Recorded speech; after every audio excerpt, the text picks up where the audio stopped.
Look, it's wonderful that you've come here today. The reason why I'm here is that we've begun our Doing Business and Investment seminar here today in Hyderabad, which has been part of a 10-city program to reach out to many of the Indian business communities across 10 cities in India to talk about the opportunities for trade and investment with Australia. And that's premised on the back of what is already a very strong and burgeoning trade and investment relationship that's currently worth about 21 billion Australian dollars and likely to double to 40 million Australian dollars only in 3 years' time.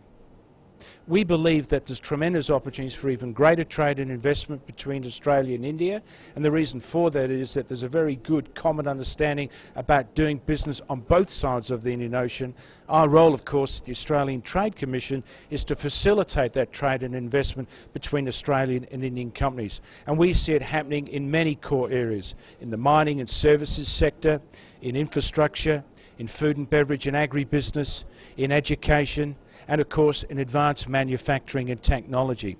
And of course underpinning all of this is the importance of a growing convergence between our two countries, both in the business-to-business space, in the government-to-government space with the talks that's happening with SECA and also with talks on the free trade agreement, and more importantly on the people-to-people linkages. And it's for that reason that the Australian government will be launching a cultural program called OzFest in October 2012, which will be an opportunity to showcase across India Australia's cultural linkages and Australia's cultural fabric in all of the performing arts. We're focusing on two-way investments, so that is investment from India into Australia and similarly of Australian investment into India.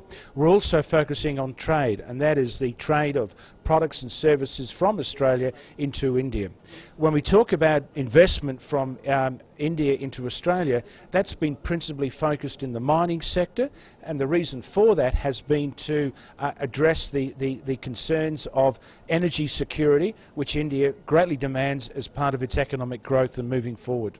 We're focusing across all 5 core areas, okay? As I mentioned before, one of those areas is in mining and resources, both in terms of trade and investment. The other is in food and beverage and agribusiness, again, trade and investment. Services, with a particular focus on education, financial services, professional services. Advanced manufacturing, and there I'm talking about the automotive space, marine, biotechnology and healthcare, and they're the key areas that we're focusing at.